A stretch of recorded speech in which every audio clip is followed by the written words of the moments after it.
Autre question qui concerne la femme, c'est l'avortement et aujourd'hui c'est la journée mondiale de l'avortement, une journée ayant pour but principal de faciliter l'accès à l'interruption volontaire de la grossesse pour toutes les femmes à travers le monde et de rendre l'information plus anonyme, une occasion de s'informer aussi sur les aspects juridiques liés à l'avortement en République démocratique du Congo.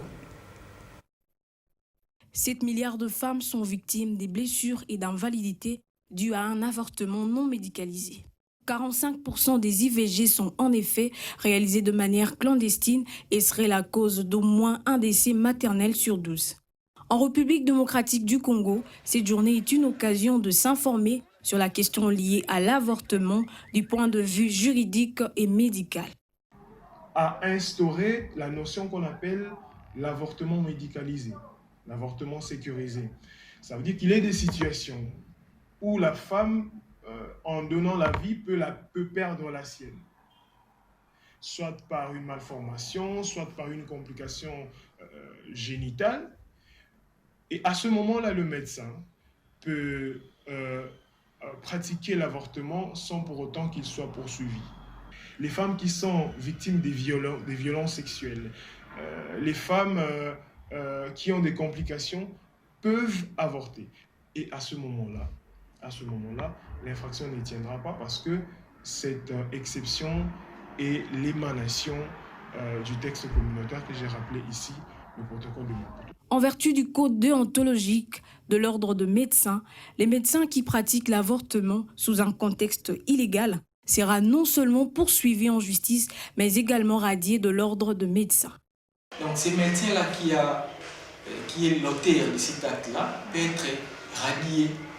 Donc la radiation, c'est aussi une sanction prévue par l'ordre des médecins pour sanctionner ces médecins-là qui oseraient faire avorter une femme. Signalons que la pratique de l'IVG n'est pas sans danger sur la santé de la femme. Stérilité, perte en vie humaine, infection, hémorragie vaginale, douleur abdominale et tant d'autres peuvent en être les conséquences.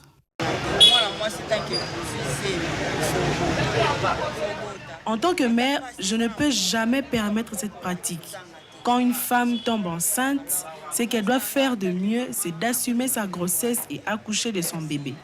Avoir recours à l'avortement a plusieurs conséquences comme la stérilité.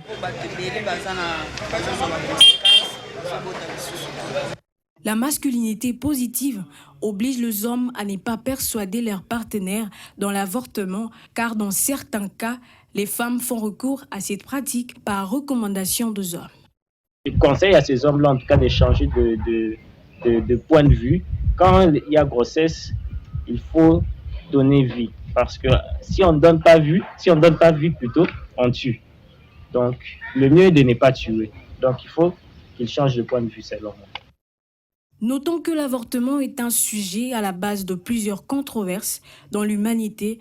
Il est sensible d'un côté et effectif de l'autre. Les recherches, discussions sont en continu dans plusieurs plateformes de prise de décision à travers le monde.